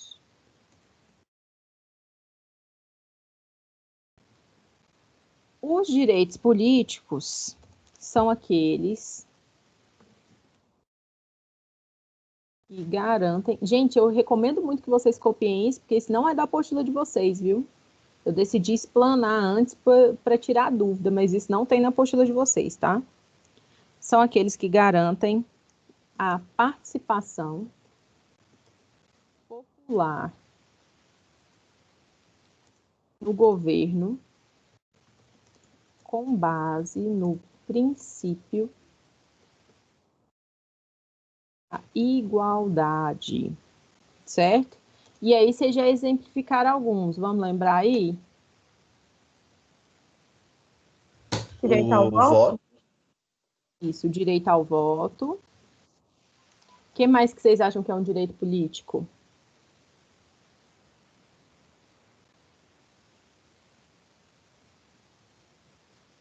manifestação política, né, gente? Ninguém pode sair te prendendo porque você está manifestando politicamente, né? Isso é errado.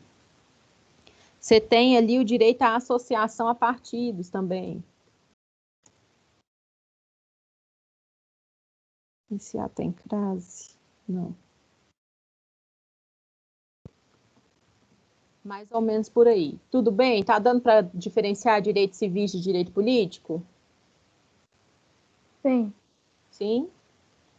Última diferenciação que é assim, ó. top da top para você não errar. Direitos sociais. Os direitos sociais são aqueles que buscam proteger, guarde isso na sua cabeça, o sentido de proteção. Proteger os cidadãos por meio de intervenção do Estado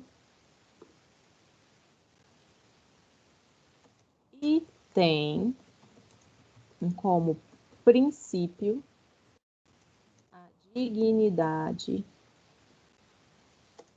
humana e a justiça social.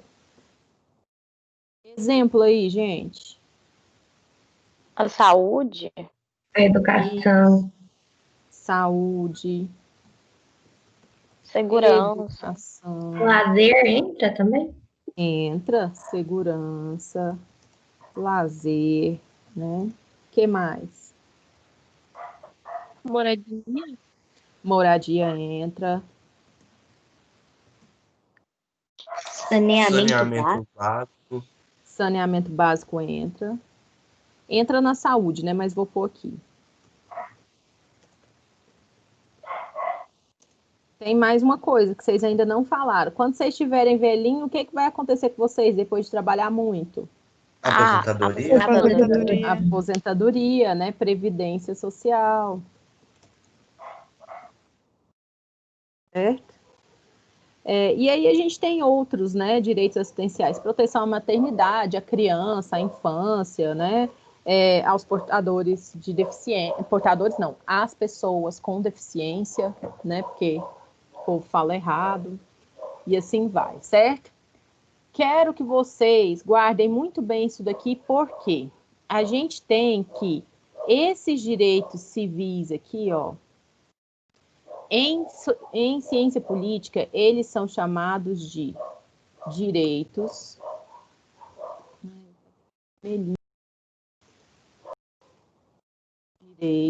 de primeira geração. Alguém, assim, desconfia por quê? O Leandro estava falando sobre isso na aula passada dele. Qual que era o tema da aula do Leandro, gente? Me ajuda aí. Iluminismo. Iluminismo, certo. O que aconteceu com o iluminismo? Vieram as revoluções. Isso, muito bem. E elas são chamadas de revoluções liberais, certo? Por que elas são essas revoluções liberais? Porque com elas a gente teve o advento do liberalismo, lá do Adam Smith, que eu vi o Leandro falando para vocês. Esse liberalismo tinha a ideia de que o Estado ele deveria proteger a liberdade individual de cada pessoa. Os direitos civis servem para quê, gente? Aqui, ó. Aqui, o que eles fazem? Ó, garantem a liberdade, certo? Então, eles são os primeiros tipos de direito que surgiram, tá? Aqui, ó, também a gente tem os direitos políticos. Os direitos políticos, vocês acham que eles são direitos de qual geração, gente?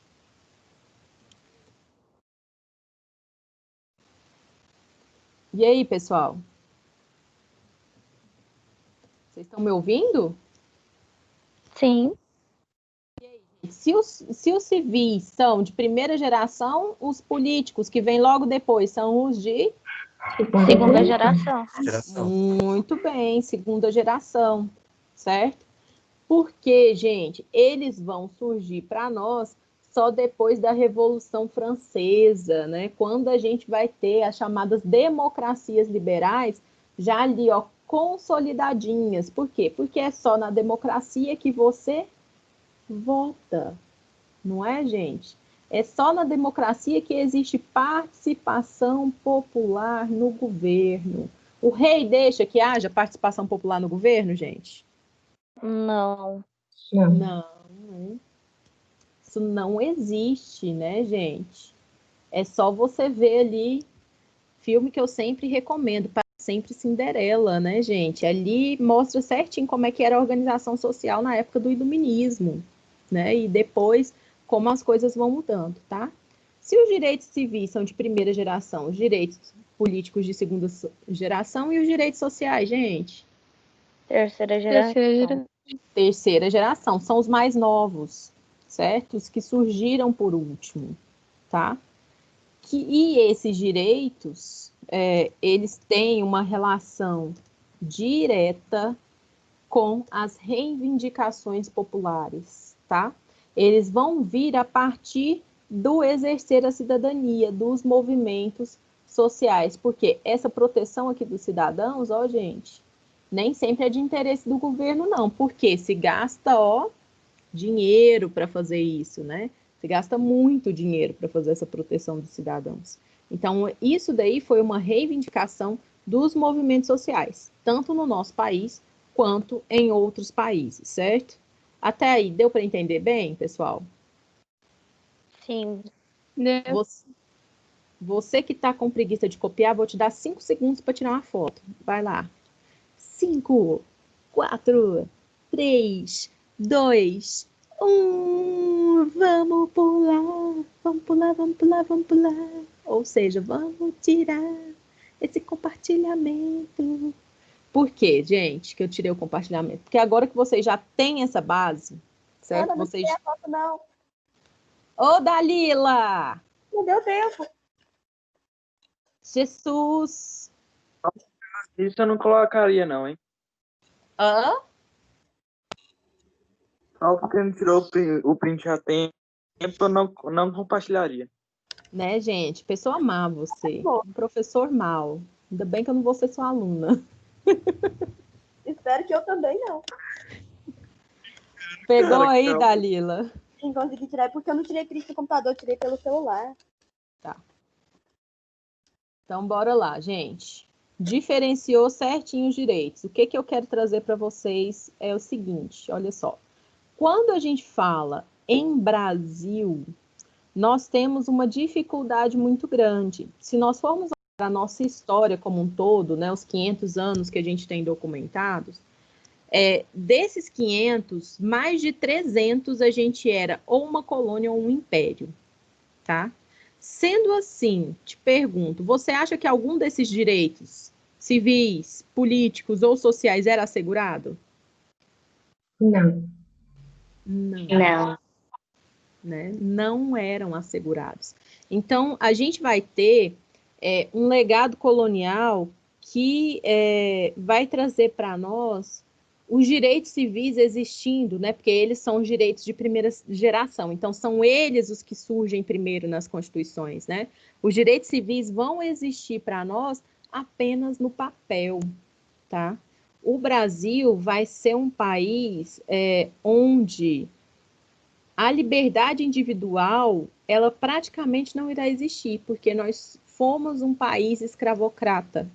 E nós carregamos essa marca até os dias atuais. Porque o que implica um país onde não existem os direitos civis? Implica que o Estado acredita que pode fazer o que quiser com você, certo? Que você não tem as liberdades individuais asseguradas. É por isso que no Brasil, muitas vezes, não é poucas vezes, a gente escuta caso de tortura policial, não escuta, gente? Muito. Muito, né? Aparece muito. Aparece demais, por exemplo, eu lembro do caso do menino que roubou uma coisa no mercado, o segurança do mercado pegou ele, trancou na do mercado e bateu nele, né? Um país onde as pessoas têm claramente na sua cabeça essa divisão de direitos que eu fiz aqui com vocês agora, e que eles entendem que a liberdade, né, de ir e vir, que a liberdade individual é um direito consolidado, esse tipo de coisa não acontece, gente. Você não vê uma notícia dessa, sei lá, na Irlanda.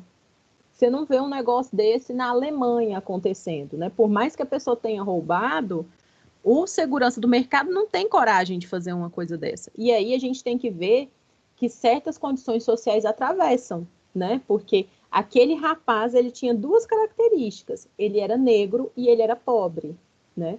E são as duas características que são para a gente, né, coligadas ou têm uma relação para nós direta com a escravidão, né, com o período escravista do nosso país. Então, até os dias atuais, a gente tem uma dificuldade muito grande de se desligar e de fazer com que os direitos civis, políticos e sociais no Brasil aconteçam de verdade, tá? Bom, aqui no nosso país, a gente vai ter uma virada, e aí isso eu vou anotar também, a partir da década de 1920, tá? Essa década vai ser importante para nós, porque ela vai trazer... Deixa eu tirar do vermelhinho. Isso se meu computador me deixar, tá, gente? Senão vai ficar no vermelho mesmo. Tá. Essa década de 1920 vai trazer para nós algumas coisas importantes. Uma delas vai ser a imigração no nosso país. Estudaram um processo de imigração europeia para cá, não já? Já. Sim. Quais foram os principais, de quais países, né, vieram mais pessoas para o nosso país? Japão. Japão foi um, mas Japão é o Itália. mais tardio, que veio mais para o final. Itália. Holandeses. Espanha. Espanha também veio muito. Mas também, né? E alemães. Na primeira leva, a gente vai ter mais desses 3 países, italianos, espanhóis e alemães, certo? E, assim, perdão da palavra, gente, mas o cabaré estava pegando fogo na Europa nessa época, certo? A gente tem que pensar que a Europa passou por uma revolução industrial um século antes que nós, né? A revolução deles começou lá nos 1880, certo? E aqui no Brasil a gente estava com uma revolução industrial querendo começar no início do século XX. Quando os imigrantes vêm para cá, eles começam a trabalhar ali na região de São Paulo, que vai ser a região que vai ter mais fábricas. E eles vão trazer na cabeça deles que o povo daqui vai ficar assim chocado. Muitos deles eram socialistas ou ateístas. Tá? Esse pessoal vai dar início a movimentos sociais no nosso país. Por quê? Naquela época, como eu disse, tinha muito direito civil, gente? Não. Não, não tinha. E esse pessoal que veio da Europa, eles estavam acostumados a ter direitos civis. Então, assim, teve até uma novela que passou muitos anos atrás, que era a novela Terra Nostra. Eu não sei se vocês já viram reprise dela.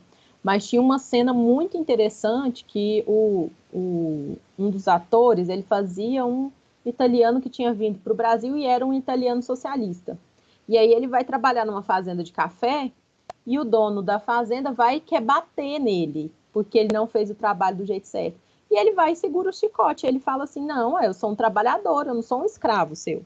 Então, a gente vê que a mentalidade dos empregadores no Brasil ainda era uma mentalidade muito escravista, que não queria dar direitos para ninguém. Então, esse pessoal que imigrou para cá, eles começam a fazer movimentos sociais em busca dos seus direitos. O problema é que a questão social nessa época vai ser vista como uma questão de polícia. Então, esse pessoal vai passar por muita repressão, certo? Vão apanhar mesmo, vai ter quebra-quebra nas cidades quando tiver manifestações, mas eles vão conseguir fazer com que surjam os primeiros sindicatos, né? E também é desse movimento deles que surge o primeiro partido comunista no Brasil. Tá? Que vai ser o primeiro partido de oposição no nosso país, porque antes não tinha esse tipo de coisa, certo? Os direitos políticos no Brasil também eram extremamente restritos, tá? O Brasil, desde a Constituição de 1824, ele tinha o voto censitário. O que é isso, gente? Sabe dizer?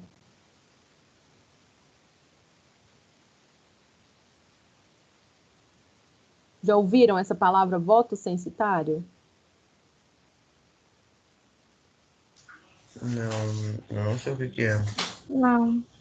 Voto censitário, guarda isso, gente, isso cai demais em prova. É o voto atrelado à quantidade de dinheiro que cada pessoa ganha, tá? No Brasil, na Constituição de 1824, só podiam votar homens acima de 25 anos e que ganhassem mais de 100 mil réis, que na época, gente, era dinheiro para dedéu, certo?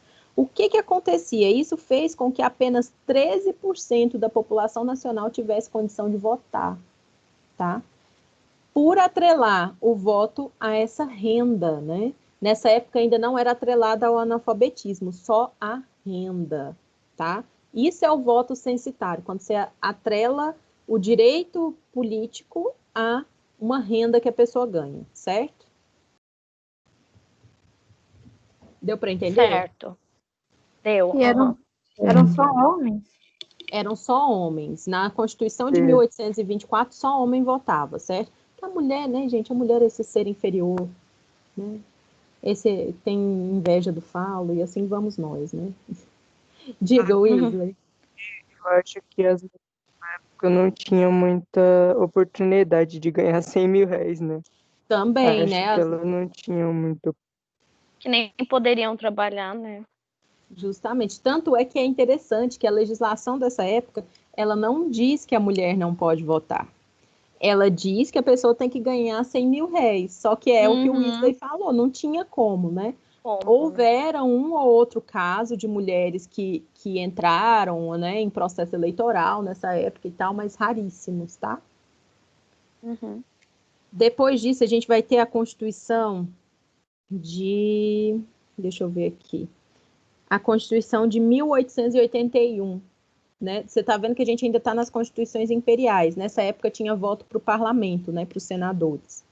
Na Constituição de 1881, se aumenta a renda para 200 mil réis, então diminuiu ainda mais a possibilidade das pessoas participarem, e proibia-se o voto dos analfabetos. O Brasil, nessa época, era um país de analfabetos, e quando eu falo um país de analfabetos, é assim, ninguém sabia escrever, sabe? Era tipo 2, 3% da população estava sabendo escrever. Olha só, isso vai fazer com que somente 15% da população era alfabetizada nesse tempo. 80% dos homens perderam o direito de votar. Então, nas eleições de 1886, só votaram 100 mil pessoas, equivalentes a 0,8% da população brasileira. Te pergunto, isso é um processo democrático, gente?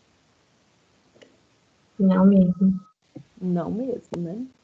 0,8% votar é um absurdo, né, gente? E aí, pessoal, a gente vai ver que essa situação não vai mudar, né? Em 1930, a gente tem, por exemplo, só 5,6% dos brasileiros indo às urnas e tal. E outra coisa que acontecia também nesse período é que o país não tinha direitos sociais assegurados, não existia nenhuma legislação sobre direitos sociais no nosso país. Quem fazia assistência social no país eram as irmandades religiosas, certo? Ou as sociedades de auxílio. O que era isso? Às vezes as pessoas se juntavam, vamos supor, professores. Juntava ali uns 10, 15 professores, eles faziam uma organização entre si, juntavam um dinheirinho todo mês para depois eles terem a aposentadoria deles. Deu para entender? Eles faziam tipo uma aposentadoria privada, sabe? Isso era uma sociedade de auxílio. É por isso que, por exemplo, no Brasil aqui a maçonaria foi muito forte por muitos anos, porque a maçonaria tem esse sistema de auxílio, né, gente? Se a pessoa é maçom e ela morre, né, pelo menos naquela época lá no século XIX, os outros maçons, eles providenciavam, por exemplo, uma pensão para aquela viúva, um meio das crianças daquele casal estudarem, né? Então era muito interessante ser maçom naquela época, porque era quase uma previdência social para você, né? Outra coisa que a gente sabe é que não havia regulamentação do trabalho. No Brasil, só tivemos regulamentações pontuais no século XIX, então houve uma regulamentação do trabalho infantil em 1891, o direito a férias, que já foi no século XX, em 1926. Então, assim, provavelmente seu bisavô ou seu tataravô não tirou férias, nunca na vida, certo? A zona rural, a dependência do trabalhador ao proprietário da terra era enorme, porque esses direitos, esses poucos direitos adquiridos, não eram transferidos para a zona rural também, certo? E a gente teve, em 1824, uma tentativa de fazer com que o Estado fosse obrigado a dar educação, né, para as pessoas. Porém, essa questão, assim, passou batido, para ser sincero para vocês, né? O governo nunca se mobilizou de verdade para gerar um sistema educacional durante o século XIX. E aí, minha gente, em 1891, a outra Constituição já tirou essa obrigação do Estado. Então, quem quisesse estudar tinha que ter uma família que tivesse possibilidade de dinheiro possível para pagar, né? Isso, gente, eu já estou lá na página 24, certo? Porque é a partir desse cenário de terra arrasada que a gente tem no nosso país que surgem as lutas pelos direitos civis, políticos e sociais, tá? É a partir daí que a gente vai buscar tentar fazer alguma coisa sobre isso, certo? Entre o início do século XX, ali, década de 20, 30, até 1964, ou seja, até o golpe militar, as questões dos direitos no Brasil mudaram muito, né? Elas foram variando. Vai ter época que o pessoal vai ter assegurado todos os direitos, vai ter época que todos eles vão ser abolidos e que ninguém vai poder fazer nada. Chuta aí para mim, gente, entre 1930 e 1964, que época que vocês acham que o brasileiro teve menos direitos assegurados?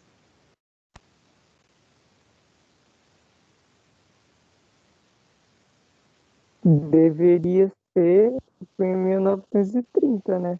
Mas eu acho que a tendência foi só piorar para que cada vez o governo tivesse mais poder, sei lá. Não, mas tem a ver com 1930, mas esse período ele tem relação com o presidente. Qual presidente que foi importante entre 1930 e 1964? O mais importante desse período? Vargas. Vargas, muito bem. E Vargas fez o Estado Novo, né, gente? Então, ali, durante o período do Estado Novo, que foi um período ditatorial no Brasil, né, a gente teve 2 períodos ditatoriais, o Estado Novo e a época do golpe militar, né? No período do Estado Novo, o pessoal tinha menos direitos assegurados, tá? Por ser um período ditatorial, certo? Então, tá. A gente tem o sociólogo Vanderlei Guilherme dos Santos dando um título, né, para isso. Ele vai falar que no Brasil a cidadania sempre foi regulada, ou seja, a gente tem uma cidadania restrita e vigiada pelo Estado, tanto no ponto de vista legal quanto no ponto de vista policial. A gente vê muito isso, né, pessoal? Se vocês conseguiram pegar lá o que eu passei na aula passada, se vocês conseguiram ver um pouquinho dos documentários sobre junho de 2013, o que vocês acharam, gente? Estava de boa a manifestação?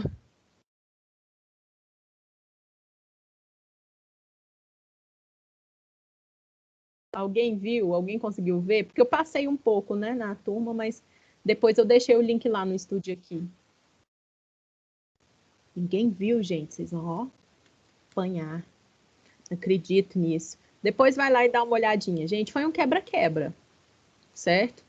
A repressão policial foi enorme, porque a gente tem essa cidadania vigiada pelo Estado, certo? Entre 1930 e 1945, a gente teve uma baixa evolução dos direitos civis e políticos no Brasil. E aí vocês estão vendo, eu estou falando dos direitos de primeira e de segunda geração, não estou falando dos de terceira, tá? Vocês vão entender já já por quê, certo? Esse período foi o período do Vargas, certo? Ele fez uma Constituição em 1934, que era uma Constituição muito avançada, que dava muitos direitos aos cidadãos. Porém, em 37 a gente entra no Estado Novo. E aí, quando a gente vai lá e retira esses direitos dados anteriormente, certo? E aí a gente vai ter restrição da participação popular, principalmente restrição nas votações para o legislativo. Por quê? No Estado Novo não existia votação para o executivo, para prefeito, para governador, para presidente, certo? Isso daí tinha uma votação indireta. Vocês sabem o que é votação indireta?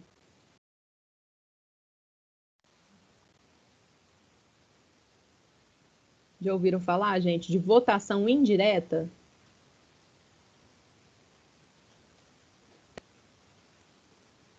Gente, vocês estão me ouvindo?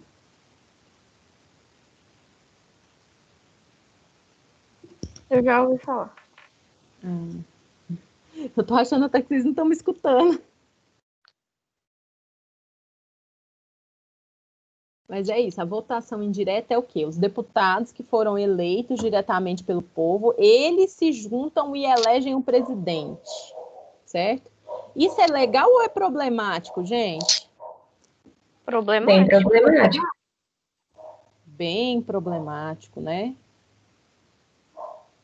Bem problemático. Então, assim, se a gente for observar, não existia um direito social, um direito político ali assegurado, certo? Isso vai acontecer até 37. Entre os anos de 45 a 64, a gente tem um período chamado de República Populista. Nessa época, especificamente, o Vargas já vai ter saído do poder e a gente vai ter uma renovação da Constituição. E aí a gente vai ter, né, uma situação mais estável dos direitos, vai ter maior liberdade de imprensa, vai poder ter organização partidária, porém tem uma exceção. O pessoal tinha muito medo dos comunistas naquele momento, então o Partido Comunista Brasileiro, o PCB, foi cassado em 1947. Ele não podia exercer suas funções durante aqueles anos, tá?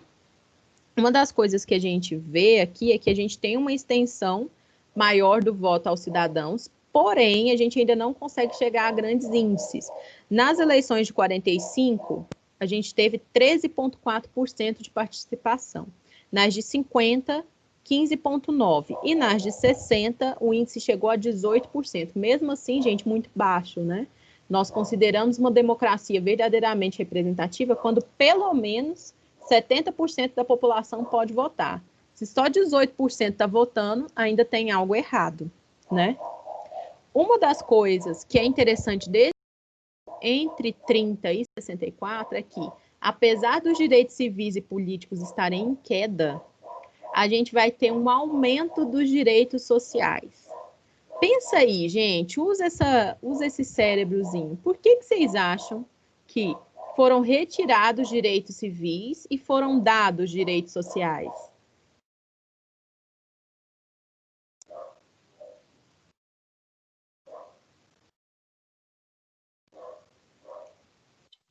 É para as pessoas exatamente não questionarem como eles estavam agindo dentro do país. Muito bem, isso mesmo, Jennifer. É para não ter questionamento. Por quê? Você não está tendo sua liberdade assegurada e seu direito ao voto assegurado. Mas o que você está reclamando? Eu criei para você a consolidação das leis trabalhistas. Eu criei para você a previdência social. Eu criei para você... O que mais que foi criado nessa época? Uma estrutura sindical. Por que você está reclamando? Você está tendo muito mais direito do que antigamente. Entendeu a lógica? Estão tentando enganar as pessoas com essa coisa dúbia, né? Eu tiro seus direitos políticos e civis e eu te dou seus direitos sociais. E é por isso, gente, que até hoje nós temos muita dificuldade de identificar os direitos. Vocês não viram isso no início da aula? Vocês tiveram dificuldade, Sim. não tiveram? Sim. Porque a gente confunde, a gente acha que se um governo der para a gente os direitos sociais, já está, bom, né? A gente não lembra dos outros direitos, por conta dessa confusão criada mesmo nessa época, tá? Pessoal, eu vou encerrar aqui, porque já são 9h30. Eu espero vocês, assim, legais, maravilhosos, divos, no Esquenta Enem, que vai acontecer agora às 9h45. Eu quero animação, certo? Vou pôr músicas eletrônicas e pagar de tiazona, tá? E eu aguardo vocês lá, 9h45, para vocês verem os meus micos ao vivo, certo? Tá bom, então. Até mais tarde. Até. Eu vou encerrar essa ligação, porque o Esquenta Enem é outro link que vocês receberam, certo? Tá bom. Tá bom. Beijinho, gente. Tchau. Tchau. Até mais tarde. Até.